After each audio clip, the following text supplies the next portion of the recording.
Bonjour à tous et bienvenue sur ma chaîne YouTube. J'espère que vous allez bien les gars, j'espère que vous avez passé une très bonne journée.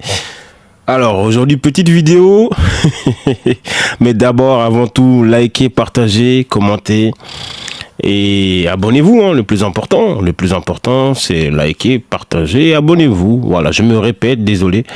Alors, pour ceux qui ne savent pas, derrière des contenus pour adultes, des plateformes pour adultes, les meufs, elles ont tellement de succès entre guillemets qu'elles n'ont pas le temps d'écrire certains messages. Et il se trouve qu'il y a beaucoup d'hommes qui sont devenus, comment on dit ça, des clients, enfin il y a un nom, mais c'est comme un espèce de community manager, etc. Mais en tout cas, c'est pas à des femmes que vous parlez, c'est à des hommes.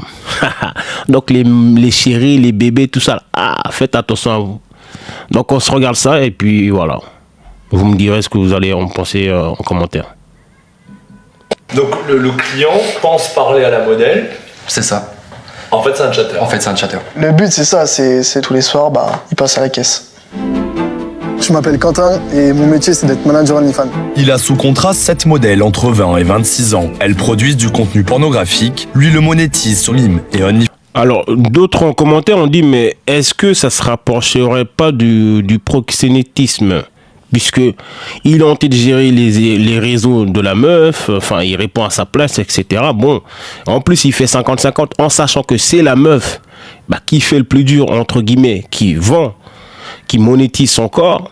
Donc est-ce que c'est pas une forme de proxénétisme en fait? Vous me dites en commentaire ce que vous en pensez.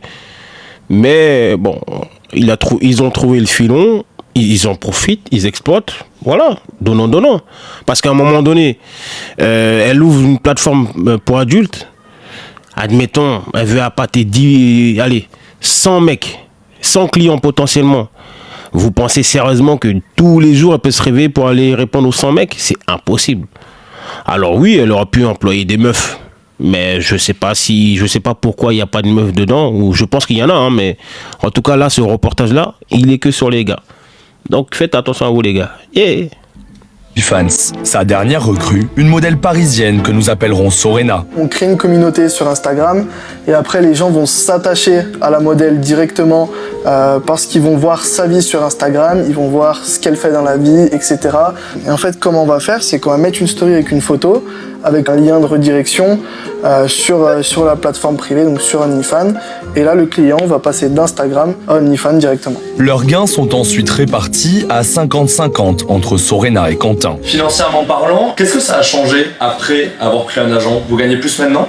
Totalement. Le maximum que j'ai pu faire toute seule, c'était, il me semble, 1900. Et le maximum que j'ai pu faire en agence, c'était 15 000. Ah oui, c'est x8. Oui, c'est bien plus. On est bien d'accord qu'il y a une différence de fou. Passer de 1009 à 15 000, c'est qu'ils servent à quelque chose, les gars. Hein. Ils servent à quelque chose.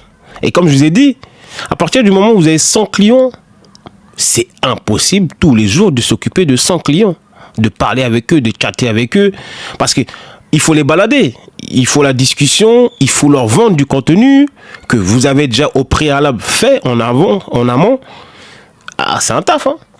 C'est un taf. Si vous avez 10 clients au début et ils vous envoient des sommes assez régulièrement, 50-60 euros, admettons par client, x 10, ça le fait encore. Mais là, x 100, c'est impossible. Et ne croyez pas que toutes les meufs qui vont sur les plateformes pour adultes, elles gagnent. Hein, et elles arrivent à réussir. Hein. Non. Tu peux même être la plus bonne. Derrière, il n'y a pas de marketing, etc. Tu vas flopper. Donc, les gars, soyez prêts. Et vous aussi, bon, j'ai même pas envie de parler. Et pour gagner un maximum d'argent, l'une des clés du business repose sur une activité qui relève presque de la supercherie. C'est Mathéo qui gère cette partie. À 23 ans, il manage ce que l'on appelle des chatteurs. Ce sont 6 jeunes hommes. Leur rôle, répondre aux utilisateurs à la place de la modèle. Donc il parle avec les clients. Lui, son but, c'est de vendre le maximum de photos et vidéos possibles. Et voilà, le but c'est de fidéliser un maximum. Et cela fonctionne très bien. Exemple avec un client de Sorena, pas plus tard que la veille. Il y a eu une petite discussion, voilà, tu fais quoi de ta soirée, des petites idées derrière la tête.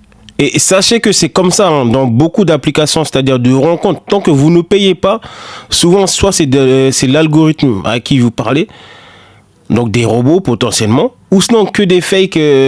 Ça peut être beaucoup aussi de l'usurpation d'identité des mecs qui se cachent derrière. Et quand vous allez vouloir les voir, appeler, etc., ils vont se défiler. Ou sinon, une meuf qui a fait un catfish aussi, qui a pris les photos d'une meuf qu'elle trouvait bonne sur les réseaux, elle va prendre son identité, etc., elle va parler avec toi, mais quand tu voudras la voir, tu sauras tout de suite que c'est pas elle, parce que de nos jours, même le plus éclaté des téléphones, on peut appeler en vidéo. Et quand tu voudras appeler en vidéo, elle ne voudra pas. Et ça, c'est les signes que c'est un faux. Tête.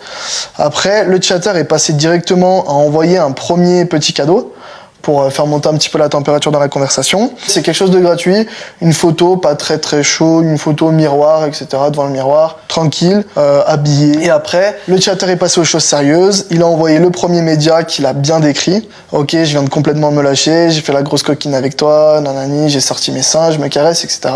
Donc ça, il l'a envoyé à un certain prix, c'est le premier palier, c'est 25 €, voilà.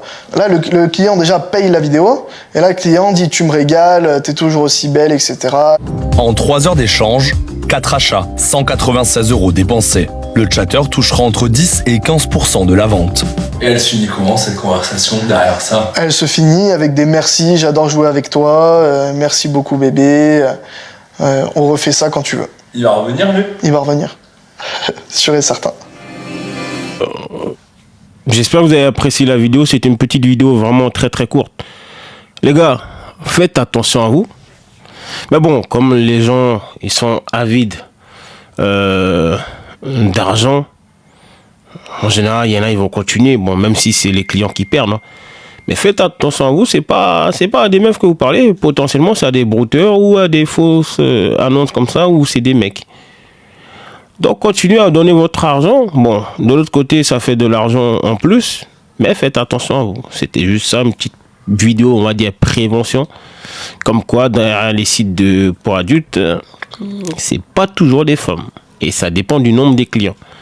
Donc, les gars, commentez, likez, partagez et abonnez-vous. On s'attrape.